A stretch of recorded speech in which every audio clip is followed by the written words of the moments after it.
My testimony is deep, but is multiple. But long story short, I No, no, no. Go all in. However you wanna, as the spirit leads you. in well in 2021, I was even before I moved to the US. I was already going through some transformation. I'm trying to Mhm, get to know God. But when I mhm, moved here, I got really, really sick, and I almost passed. I had a peptic ulcer with hole in my stomach, so I was bleeding internally. At the time, it was during the COVID era, so and I just moved to the US. The company that brought me here filed for bankruptcy. They couldn't pay us anymore. They were supposed to give us the place to live, transportation. None of that was happening. So I ended up staying at a childhood friend that I haven't seen in 15 years. I say shout out to him, by the way. His name is Cedric.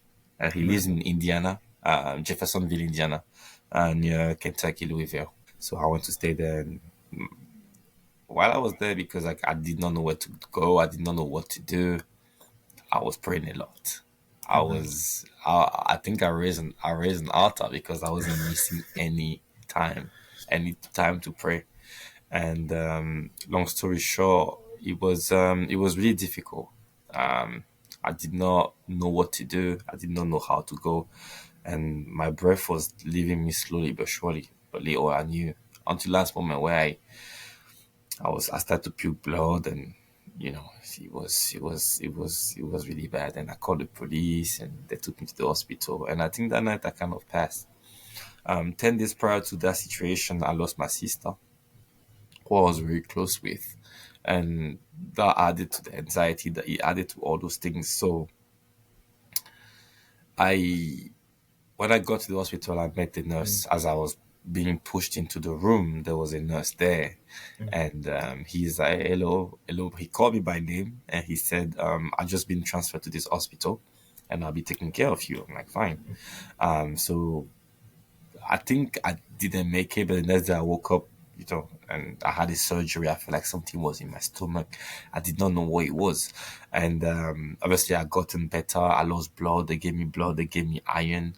During my time at the hospital, nurses would come in and out. I never left the room, but I was always in the room. So I'll mm, see people come in and out, checking on me. mm. But I'll ask the name sometime.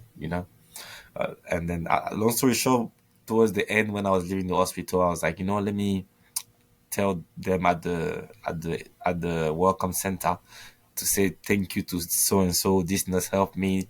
This nurse helped me because I was there like 10 days, so it was night and day. So this nurse helped you, and thank you so much to the nurse Caleb, the main nurse who was there with me the whole time. And the hospital is like, these people don't exist in this hospital. We don't know them. I was like, Wow. what?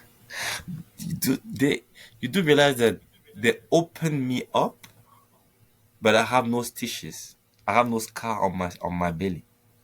Whoa. I was like brand new, like, and I was like, I kind of started to lose my mind a little bit. I was like, they do not exist now. I remember on the Thursday, I left hospital on the Saturday, and the Thursday before I left, I had shortness of breath. There was Mm, 8 nurses, 8 women in my room, and they were all focused on each task, but none of them were chatting to me. One was checking my vital, one was checking the IV, one was checking the machine, and they were so busy.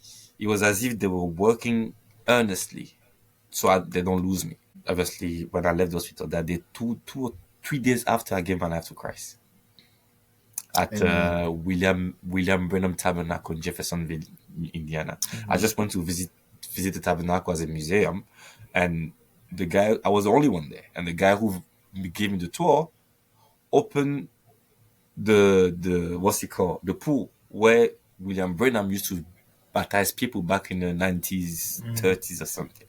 And that night, after I gave my life to Christ, I had an encounter where the Lord told me that those were angels Amen. who Wow. took care of you at the hospital. So I was like, okay, I think there's a purpose to me about this now. Like, this Amen. is no joke anymore. I have to start taking this seriously.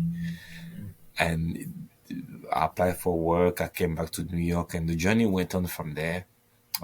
Slowly but surely. There was so much more to it, but that was the main Wow. part that really brought me to That Christ. And is wow.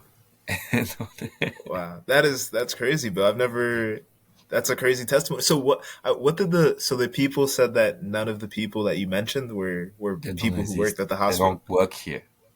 Whoa. During my time at the hospital, I would see different people that that will come in. When I actually go back, I realized that some of the nurses that were coming in that were not angels. Some of them were also bad because there was a nurse who came in and out of nowhere Mm. she started criticizing the Bible, start talking bad about the Mm. Bible. But man was in bed like powerless. Man was powerless in bed, and I was just hearing those things. But here is what really was interesting. Mm. I got to the hospital I think on the Monday night. On the Monday night, on the Sunday that followed that Monday, I was in a real bad posture, and I didn't say anything. He showed up, whether it was in my vision or physically, but the man was right there, and he was telling me,